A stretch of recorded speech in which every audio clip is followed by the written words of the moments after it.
자, 이제 두 번째로 성경에서 그러면은 방언이 개인 기도의 모습으로 나타난 적이 있는가? 이 문제를 가지고 우리가 한번 연구를 해보겠습니다. 오늘날 방언 기도 하시는 분들의 주장은 방언을 하면 우리의 개인의 기도가 더 풍성해지고 그리고 몇 시간 동안이나 우리가 다 기도할 수 있는 능력이 생기고 그리고 방언 기도는 마귀가 모르기 때문에 마귀가 방해를 못하는 기도고 또 하나님께 직통으로 가는 중보 기도고 막 이렇게 얘기를 하지 않습니까?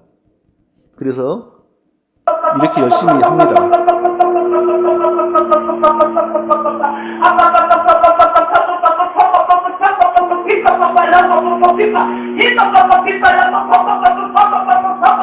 민망해서 오래 못 듣고 있겠네요. 네. 다시 한번 사도행전의 방언을 돌아보겠습니다. 과연 이런 기도한다라는 이런 방언이 사도행전에서 한 번이나 나타났는지. 자, 사도행전 2장에 나타나는 방언 기사를 보면요. 다 갈릴리 사람이 아니냐. 우리 각 사람이 난곳 방언으로 듣게 됨이 어찌 됨이냐. 내가 태어난 나라의 언어로 지금 내가 들리고 있는데 이게 어찌 된 거냐. 이게 전혀 기도가 아니죠. 내가 태어난 나라, 내가 살던 외국의 언어가 지금 내 귀에 들리는 거예요. 듣는 사람 입장에서. 근데 그 내용은 뭐였냐? 우리가 다 우리의 각 방언으로, 우리가 사는 나라의 언어로 하나님의 큰 일을 말함을 듣는도다. 그랬습니다. 그래서 하나님의 큰 일이 뭐겠습니까? 얼마 전에 예수님이 죽고 부활했습니다. 하나님이 우리 죄를 사하시기 위하여 우리가 똑같이 피 흘릴 수 있는 사람으로 오시어서 우리 대신 죽으시고 우리 죄가 사해짐의 증표로 부활하신 거. 이게 하나님의 큰일입니다. 그러니까 방언에서 뭘 얘기했냐? 예수 그리스도의 복음을 설명한 거예요. 사도행전 2장의 방언. 예수 그리스도의 복음을 설명한 거라고요. 절대 기도가 아닙니다. 개인 기도가 아닙니다. 그러니까 사도행전 이 방언으로 말미암아 결과가 어떤 일이 벌어졌습니까? 예수 그리스도의 복음이 능력 있게 전파되고 예루살렘에 교회가 설립되는데 예루살렘 교회가 등장하는데 결정적인 공헌을 한 거죠. 이날 3,000명이 세례를 받았습니다. 그 말을 받은 사람들은 세례를 받음에 이날의 신도의 수가 3,000이나 더하더라. 사도행전 2장의 방언의 결과는 교회 설립입니다. 최초의 예루살렘 교회 설립입니다. 자, 사도행전 10장의 방언도 그럼 봅시다. 고넬료 가정에 성령이 임했음을 증거하는 복음 간증이었습니다. 결코 고넬료 가정이 개인적으로 하나님께 알랄랄라 오요세 샌노리스 히빠빠 하면서 각자 기도한 게 아니었습니다. 하나님께서 처음에 베드로에게 이제 이방인 선교를 가라고 하니까 베드로가 못 알아듣지요. 자꾸 하나님이 그 먹지 말라는 음식을 주니까 베드로가 거부해. 율법에서 금한 음식이라고 거부해. 그러니까 하나님이 이제부터는 먹으라라고 합니다. 베드로는 그거 해석할 줄을 몰랐어요. 어떻게 해석해야 되는지.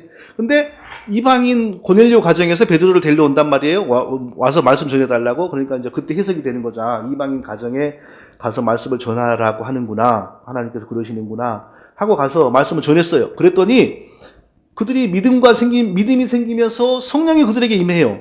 성령이 그들에게 그게 지금 이방인에게 공개적으로 지금 믿음 생기는 건 전혀 없을 때입니다. 이거 최초의 일입니다. 그 전까지 베드로도 이방인들은 개와 같은 자들이고 심지어는 나중에 좀 시간이 지나서도 바울에게 유대주의자들에게 혼날까 봐서 이방인들하고 이방인 신자들하고 밥 먹다가 유대인들이 예루살렘에서 누가 온다니까 얼른 자리 떠버리잖아요. 나중에 시간이 지나서도 그렇게 행동했단 말입니다. 근데 지금은 그보다 훨씬 이전이에요. 그러니까 이방인들을 하나님이 자기 백성 삼으시고 성령을 부어주신다? 상상이 안 되는 때라고요, 지금은. 근데 그들에게 하나님이 믿음 주시고 성령을 부어주시니까 이건 성령을 부어준다는 건 눈에 보이는 일이 아닙니다. 근데 그들에게 방언이 나오면서 그들이 예수 그리스도를 고백하고 설명하는 내용이 방언을 통하여 흘러나오니까 베드로가 꼼짝 못하는 거죠. 하나님이 성령 주셔서 이들에게 이런 믿음을 주시는데 내가 무엇이라고 이들을 거부하냐? 어떻게 세례를 안 베풀 수가 있냐 하면서 세례를 주게 돼요. 이방인 최초의 세례받는 신자가 나오는 거예요. 그러면 여기서 어떻게 이게 개인 기도로 해석할 수가 있겠어요? 개인 기도가 아니라고요. 자기들이 믿고 있는 예수 그리스도에 대해서 이방인의 언어로 설명하는 복음 간증이 나온 겁니다. 절대 기도가 아닙니다. 그리고 아까 설명드린 것처럼 이 사건이 사도행전 15장의 종교회의에서 보고가 되어서 공식적으로 그렇다면 지금부터 이방인들에게 복음의 문을 연다. 지금부터 이방인에게 열심히 복음 전하자. 이렇게 이제 역사를 바꾸는데 결정적인 사건이 됩니다. 이 사건이. 사도행전 19장에서도 에베소 교회 결코 방언 기도가 아닙니다. 아까 설명했죠. 세례 요한의 미완성의 복음에 머무르고 있었기 때문에 성령을 못 받았어요. 이 사람들이. 그러니까 이방인이면서도 세례 요한에 머물고 있는, 요한의 그 부족한 복음에 머물고 있는 특별한 사람들이란 말이에요. 이 사람들이 완전히 예수 그리스도의 복음 안으로 들어왔다는 것을 교회 설립자인 사도 바울이 안수라고 하는 액션을 통하여 마무리를 짓는 거라고. 먼저 이제 올바른 복음을 전해놓고, 그때 하나님께서 역사하셔가지고 이들에게 방언과 예언이 나왔어요.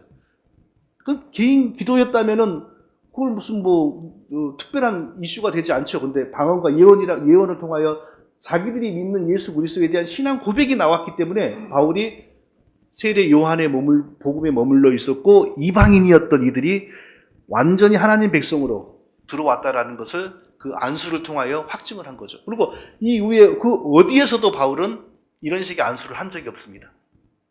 결코 개인의 기도를 해석할 일이 아닙니다. 이 일도.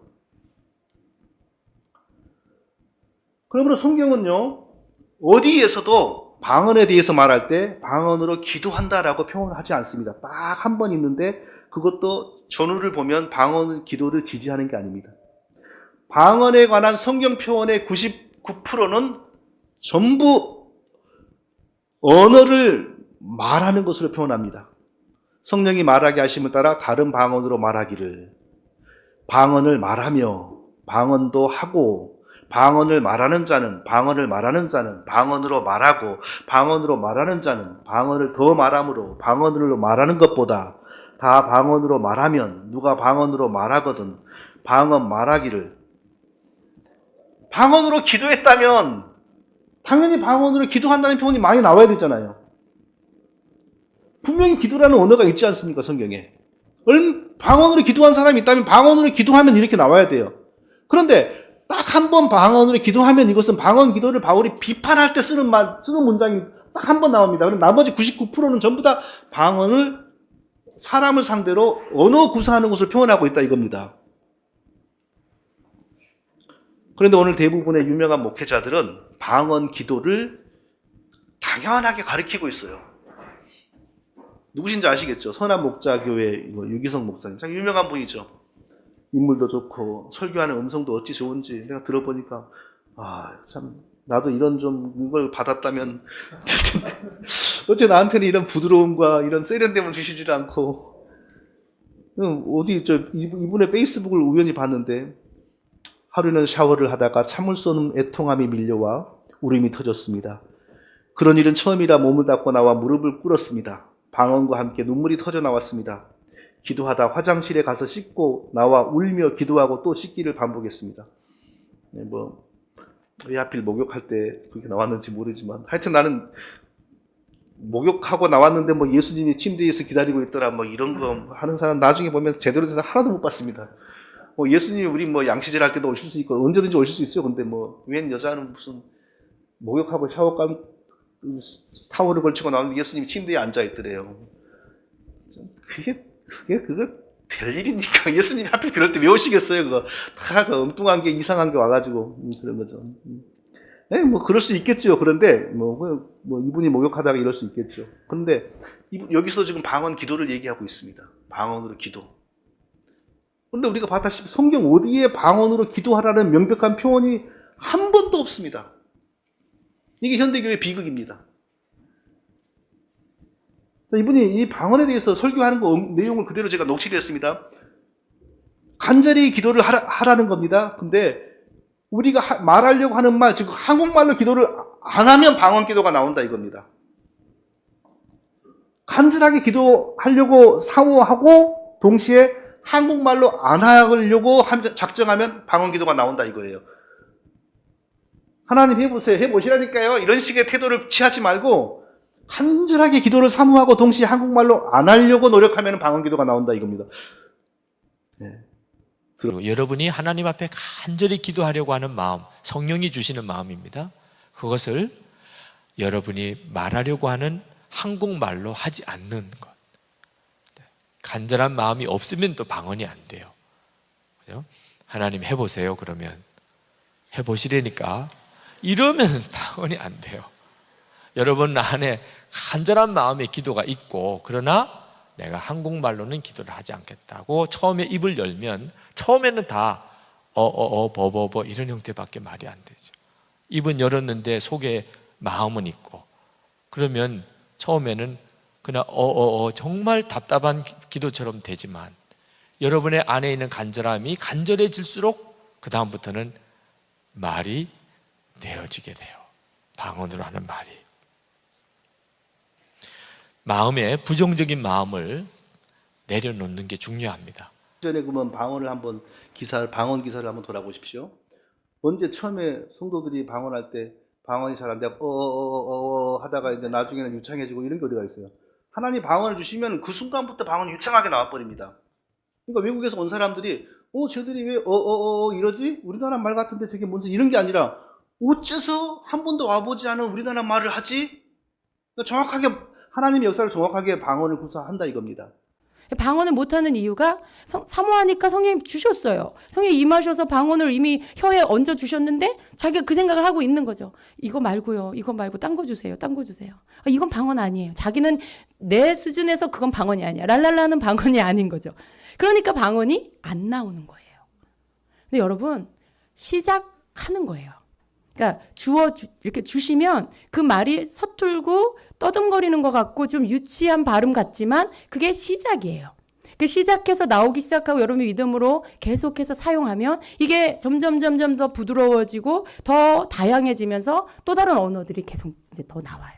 그러니까 처음에 여러분이 어떤 한 단어 혹은 두 단어만 계속 반복해서 하는 것 같아도 그거 자체가 방언이 시작하는 거라는 걸 믿으셔야 돼요. 혀를 성령님께 맡기라는 뜻은 혀에 어떤 이 느낌이 와요, 여러분. 혀가 자꾸 이렇게 내가 생각하는 말을 하려는데 그쪽으로 안 된다거나, 혀가 간질간질하다거나, 혀가 자꾸 뭔가 꼬이는 것 같고, 이런 어떤 게 느낌이 이제 미세한 느낌이 와요. 그럴 때 여러분 중요한 거예요. 그럴 때 여러분이 자꾸 이렇게 똑바른 말을 하려고, 자꾸 정확한 한국말을 하려고 애쓰지 말라는 거예요. 내 머리는요, 자꾸 내 혀에게 명령해요. 그건 말이 아니야. 그건 이상한 소리야. 그리고 자꾸 바른 말을 내가 알고 있는 언어로 말을 하려고 하죠. 이렇게 무의식적으로 자꾸 그렇게 움직이려고 해요. 근데 그럴 때 여러분이 그렇게 하지 말고 혀가 이렇게 느낌이 오는 대로 그냥 놓아두어서 소리 나는 대로 혀를 그냥 움직이게 하라는 거죠. 그걸 성령께 맡기라는 게 혀를 가만히 있으라는 말이 아니에요. 그래서 그걸 움직이기 시작하면 거기에서 여러분이 알지 못하는 이상한 말이 나와요. 예. 근데 그게 여러분이 낯설기도 하고 어색하기도 하겠지만 그걸 그냥 하시면 돼요. 그러면 방언이 나오면서 시작이 되는 거죠. 여러분 방언은 이렇게 시작하는 거예요. 구약 성경에 보면 어떤 짐승이 하나님이 주신 방언을 받지 않았습니까? 나귀가 발람을 책망할 때. 그러면 나귀가 처음에 버버버버버 이렇게 방언 연습했습니까? 하나님이 짐승에게도 방언을 주니까 정확하게 자기 주인을 정확한 문장으로 책망하지 않습니까? 엉터리예요. 현대 방언에 대해서 하여튼 가리키는 모든 내용은 엉터리예요. 말이 안 되는 소리들이에요. 자, 이제 방언 기도를 주장하는 분들은 지금부터가 굉장히 좀 중요한 것 같은데요. 사도행전 얘기만 하면 그래, 사도행전은 그 외국 언어 방언이었어. 근데 기도하는 방언도 있다니까. 어디에? 고린도에 있었어. 이제 이렇게 나옵니다. 그럼 과연 사도행전의 방언과 고린도의 방언은 다른 방언이었고 고린도에서는 정말 기도하는 방언이 나왔을까요? 그리고 바울이나 누가 고린도 교인들에게 하나님이 너에게 기도하는 방언을 주셨다. 천상의 언어, 하늘의 언어를 너에게 주셨다. 이렇게 가르친 사람이 하나라도 있었을까요? 없었습니다. 자, 이게 굉장히 중요한 본문입니다. 방언 기도하는 사람들이 이 본문을 다 무시하고 또 방언에 조금 연구한다는 분들도 이 본문을 중시하지 않는 경향이 있는데 이 본문을 놓치면은 절대로 현대 방언을 우리가 정체를 알 수가 없습니다. 고린도에 이미 방언에 대한 논란이 막 불붙었습니다. 혼란이 막 일어났을 때예요. 그래서 바울이 그 문제를 해결하기 위해서 편지를 쓰지 않습니까? 그래서 고린도전서 14장에서 집중적으로 이제 방언 문제를 다루는데, 자, 거기서 우리 한 목소리로 좀 읽어보겠습니다. 율법의 시작. 율법에 기록된 바 주께서 이르시되 내가 다른 방언을 말하는 자와 다른 입술로 이 백성에게 말할지라도 그들이 여전히 듣지 아니하리라 하였으니. 여기까지만요. 자, 지금 이제 방언을 다루는 데 있어서, 방언을 설명하는 데, 고린도 교회 방언을 설명하는 데 있어서 바울이 어떻게 시작합니까? 율법에 기록된 바, 이렇게 시작합니다. 이 말은 뭐예요? 구약 성경에 나와 있는 대로 이 뜻입니다. 구약 성경에 나와 있는 대로 이 뜻입니다. 내가 다른 방언을 말하는 자와 다른 입술로 이 백성에게 말할지라도 그들이 여전히 듣지 아니하리라 하였으니. 자, 이 내용은 구약 성경에 있는 내용을 지금 가져왔다는 겁니다. 율법에 기록된 바, 이 말은 구약 성경에 어디에 있는 것처럼 이 뜻이고, 내가 다른 방언을 말하는 자와 다른 입술로 이 백성에게 말할지라도 그들이 여전히 듣지 아니하리라 하였으니.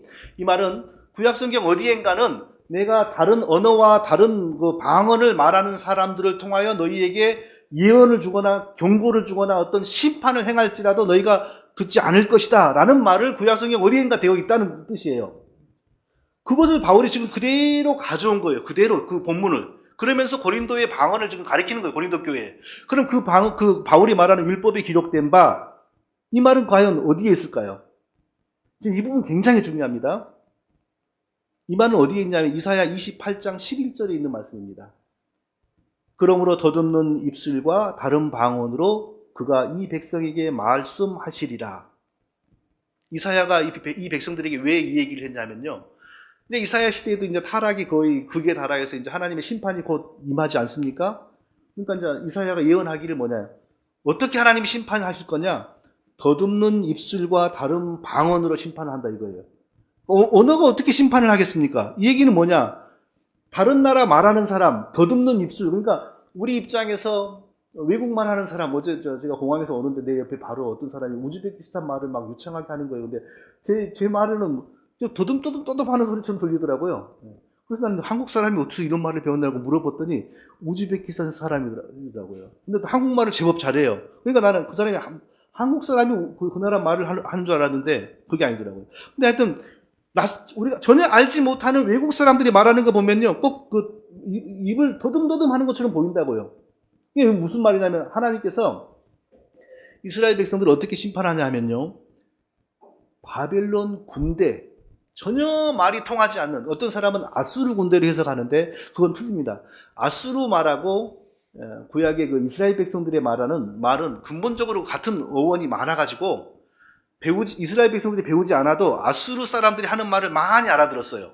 그러니까 아수르 군대, 그러니까 바벨론 군대가 침략하기 전에 몇십 년 전에 아수르 군대가 먼저 침략하는데 아수르 군대 얘기를 하는 게 아니고 이스라엘 백성들의 입장에서는 전혀 알아듣지 못하는 말을 바벨론 군대의 손을 통하여 하나님이 이스라엘 백성들을 완전히 심판할 거라는 얘기라고요. 이사야 이 얘기가.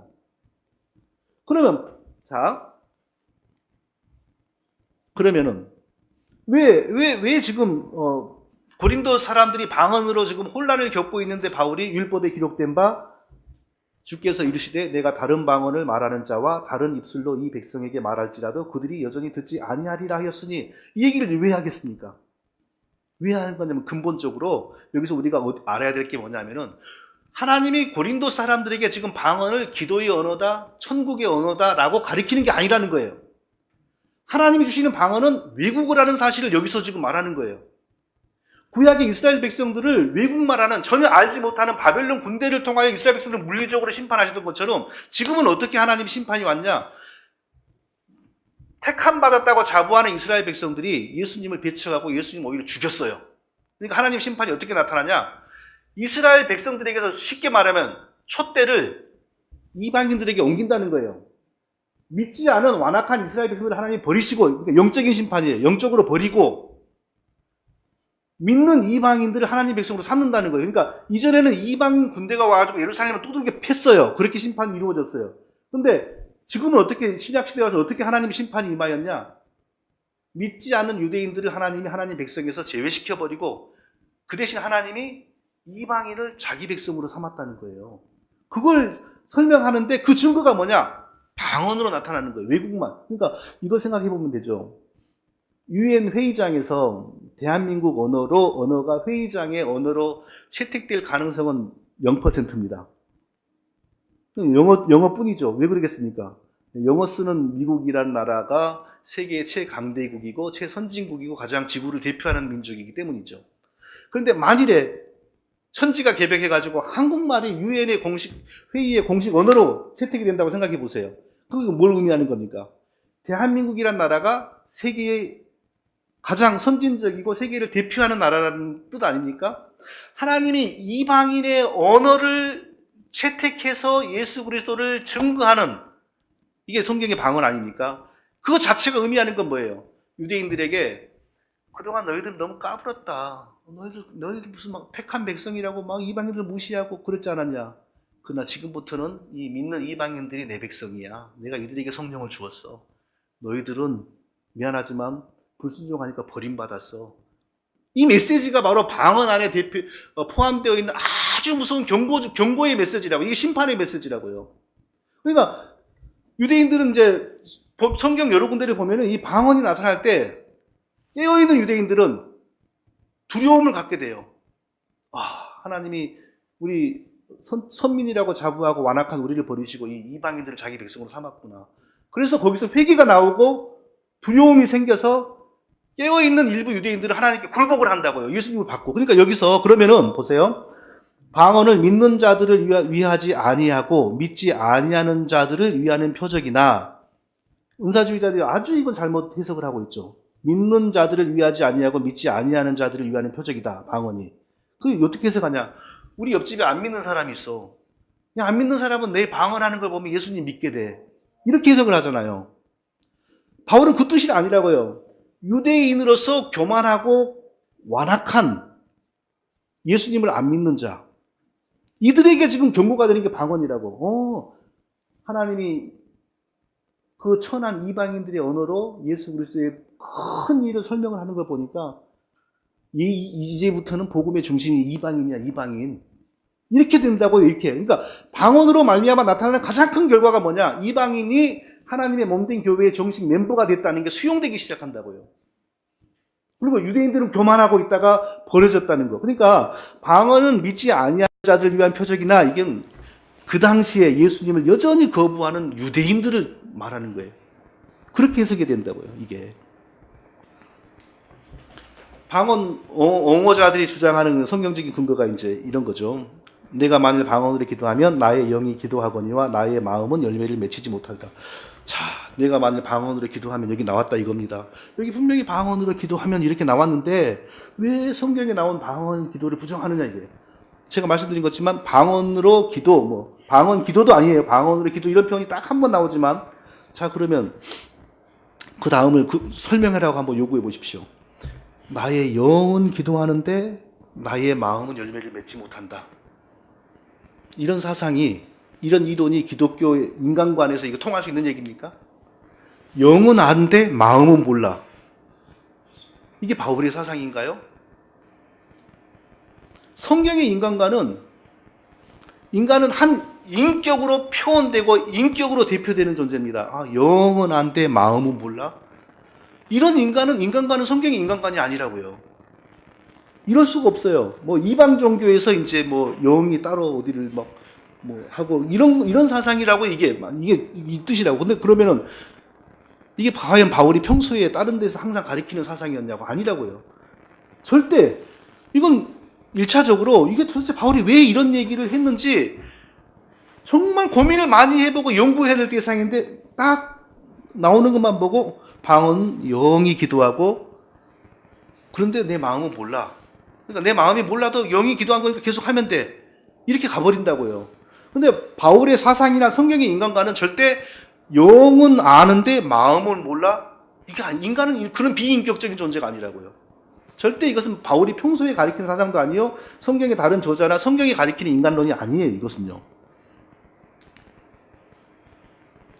또 방언을 말하는 자는 사람에게 하지 않고 하나님께 하나니 이는 알아듣는 자 없고 영으로 비밀을 말함이라. 그래, 우리가 못 알아들어도 계속 해야 돼. 왜? 영으로 비밀을 말하는 거니까. 그러면 우리가 또 이렇게 설명을 해보라고 그러죠. 하나님이 모르기 때문에 우리가 말해드려야 될 비밀이 도대체 어디 있습니까, 세상에? 하나님 모르는 비밀이 어디가 있어요? 근데 조금만 성경 해석학적으로 들어가면 여기 비밀이란 단어는요, 사람의 속에 있는 비밀을 뜻하는 데 표현되는 단어가 아니에요. 언제든지 하나님 편에 있는 비밀. 근데 사람에게 아직 전달되어지지 않았어. 근데 그 하나님 편에 있는 비밀이 누구를, 선지자나 사도들을 통하여 사람에게 전달된단 말이에요. 그렇게 쓰여지는 비밀이라고요. 방언 기도자들이 주장하는 하나님, 우리의 비밀을 말하는 그런 비밀이 아니라고요. 그러니까 지금 제 말은 방언 기도를 이런 걸 통해서 주장을 하려면 이런 것을 정확히 설명해보라 이거죠. 하나님이 모르는 비밀이 뭔지. 또 방언을 말하는 자는 자기의 덕을 세우고 이렇게 나가잖아요. 자, 사도 바울의 평소 다른 데서 보면 알아듣지 못하는 소리는 도움이 안 되는 거라는 게 사도 바울의 기본적인 가르침이라고요. 울리는 꽹가리 소리라 그랬어요. 알아듣지 못하는 소리는. 그런데 여기서는 방언을 말하는 자는 자기의 덕을 세우고, 그리고 사도 바울의 성경 어디에서도 은사가 개인의 덕을 위해서, 개인의 유익을 위해서 주어지지 않아요. 은사는 반드시 교회를 위해서 주어진다고요. 그러니까 이런 걸 딱 캐치해가지고 방언기도 옹호하는 사람들은, 거봐, 방언은 자기 개인의 유익을 위해서 하는 거고, 예언은 교회의 덕을 세우고, 이렇게 하는데, 절대 그 방식으로 해석을 해서는 안 되는 내용들입니다. 이 내용들은. 이제, 그럼 어떻게 해석을 할까? 저 생각은 그렇습니다. 첫째로, 일단은 참 어려운 부분이다. 그렇지만 결코 방언 기도를 지지하는 내용은 아니다. 둘째로, 그럼 또 어떻게 해석할 수 있는 방법이 뭘까? 그때 당시에 이미 고린도 교회에 이단이 들어와서 자리를 단단히 잡아버렸습니다. 그래서 바울이 고린도 전서와 고린도 후서가 5개월 간격으로 쓰여졌다고 성경학자들이 봅니다. 5개월 차입니다. 근데 뭐라냐면 고린도 후서에서 저런 사람들은 거짓 사도여 계율의 역군이니 자기를 그리스도의 사도로 가장하는 자들이니라. 거짓 사도들, 괴율, 거짓의 역군들이라 그랬어요. 자, 이미 이들이 들어왔죠. 고린도 교회에. 그리고 또 뭐라고 바울이 책망했습니까? 만일 누가 가서 우리의 전파하지 아니한 다른 예수를 전파하거나 혹 너희에 받지 아니한 다른 영을 받게 하거나 혹 너희에 받지 아니한 다른 복음을 받게 할 때 너희가 잘도 용납하는구나. 바울이 이렇게 나무랬어요. 이런 걸 볼 때 이미 고린도 교회는 거짓 사도들, 이단들에게 쉽게 말하면 점령된 상태, 거의 지금 3분의 2 이상 점령된 상태라고요. 그러니까 앞서 말한 이런 내용들, 내가 만일 방언으로 기도하면 나의 영이 기도하거니와 나의 마음은 열매를 맺지 못한다. 막 이런 알쏭달쏭한 내용들은 바울이 이제 2000년 전의 문서 아닙니까? 2000년 전에 이제 그 문학가들과 이게 조술가들이 사용하는 기법 중에 하나가 자기하고 반대되는 사람들의 의견을 이렇게 비판할 때 반대하는 사람들의 의견을 그럴싸하게 먼저 이렇게 딱 소개하는 형식으로 이렇게 언급을 하고 그리고 그걸 치는 그런 논법이 있었답니다. 근데 그런 2000년 전의 문서이기 때문에 그걸 정확하게 이제 번역해내기가 어려우니까 이렇게 알쏭달쏭하게 번역이 되었다라는 그런 이론이 있는데 저는 굉장히 그게 현실성이 크다고 봅니다. 예를 들면 방언을 말하는 자는 자기의 덕을 세우고 예언하는 자는 교회의 덕을 세우나니 이제 이런 것도 결코 이게 평소 바울의 사상이 아닙니다. 이런 것이었을 가능성이 높다고 봅니다. 저 방언 기도하는 사람들은 방언 기도가 자기의 덕을 세운다고 지금 말을 하지만 그러나 방언이 있으면 반드시 방언 통역이 있지 않습니까? 방언은 통역되는 순간 예언입니다. 똑같은 거예요. 통역되는 방언과 예언은 똑같은 겁니다. 예언은 통역되는 방언은 교회의 덕을 세우는 것이다. 이렇게 지금 앞에 부분에서 거짓된 자들의 주장을 이렇게 도입하는 형식을 취하고 뒤에 가갖고 그걸 치는 거란 말이에요. 이런 식으로 이걸 해석을 하는 게 현명하지. 여기 딱 보고 예를 들면 내가 방언으로 기도하면 나의 영혼이 기도하거니와 이것도 바울의 사상이라기보다는 저들의 주장이 방언으로 기도하면 나의 영이 기도한다고 하지만 이런 형식의 문학이었을 가능성이, 그 문법이었을 가능성이 훨씬 높다는 거죠. 그러니까 결코 이 부분들을 가지고 방언 기도를 주장하려고 하는 사람들은, 제 말은 이게 평소에 바울의 가르침과 맞는 내용인지, 이게 성경이 말하는 다른 부분과 맞는 내용인지를 증명하라 이거예요. 그리고 나서 이 부분을 이용해가지고 현대 방언을, 기도를 옹호를 하든지 말든지 하라는 겁니다. 결코 설명이 되지 않은 거예요. 그 논리로는요. 또 방언 기도의 근거로 다음에 말씀들이 인용 많이 되고 있습니다. 그러면 어떻게 할 거야? 내가 영으로 기도하고 마음으로 또 마음으로 기도하며 내가 영으로 찬미하고 또 마음으로 찬미하리라. 여기서 영으로 기도, 이게 방언 기도 아니냐? 그리고 마음으로 기도, 이것은 한국말 기도고, 이렇게 해석을 하지 않습니까? 근데 좀 이따가 다음에는 여기 쓰지 않았는데 뭐가 나오냐면 내가 영으로 축복할 때 이래요. 그럼 그건 방언으로 축복하는 겁니까? 그거 아니라고요. 영으로 기도하고 마음으로 기도하면 이것은 전인격으로 기도하라라는 표현으로 해석을 해야지 방언으로 기도하고 한국말로 기도하고 이런 뜻으로 할 일이 절대 아니에요. 내가 너희 모든 사람보다 방언을 더 말함으로, 이걸 가지고 또 바울은 방언 기도를 되게 많이 했다 그러는데, 실제로 여기도 보여요. 방언을 말한다 그랬지 기도한다 그랬습니까? 바울 일단 보세요. 바울이 몇 개국어를 했는지. 히브리말 당연히 했죠. 또 자기가 태어난 데가 터키 아닙니까? 터키말 당연히 했죠. 헬라어로 유창하게 성경 쓰는 거 보면 그리스말 당연히 했죠. 로마에 가서 복음 전도했잖아요. 로마말 당연히 했고. 그리고 평생 소원이 서바나 스페인 가는 게 소원이었잖아요. 그럼 스페인 말도 못하는 사람이 스페인 그렇게 가고 싶어 했겠어요? 최소 우리가 확인할 수 있는 것만 해도 다 바울이 5개국어를 했다고요. 그렇게 해석하면 간단한 거라고. 근데 왜 이걸 가지고 방언 기도를 내가 더 잘함으로 이렇게 어거지로 해석을 하느냐, 그거죠. 그런즉 형제들아 예언하기를 사모하며 방언 말하기를 금하지 말라. 이걸 또 방언 말하기를 금하지 말라 이걸 가지고 성경은 방언 금지하지 말라 그러는데 왜 자꾸 금지하는 거야? 막 이러잖아요. 방언 말하기를 금지하지 말라 그랬어요. 왜요? 하나님 주신 방언을 성경대로 통역하면 하나님의 예언의 말씀이거든요. 그 귀한 걸 왜 금해요? 그렇게 해석하면 간단한 거라고요. 방언 기도를 금지하라고 지금 한 게 아니라고요. 지금 절대로. 내가 사람의 마음과 천사의 말을 할지라도 사랑이 없으면 천사의 말, 이것은 천사의 말이 실제로 있다는 게 아니고 그렇게 말을 번지르하게 잘할지라도 그런 뜻이죠. 그러나 사랑이 없으면 울리는 꽹과리가 되는 것이다. 이렇게 해석하면 되는 겁니다.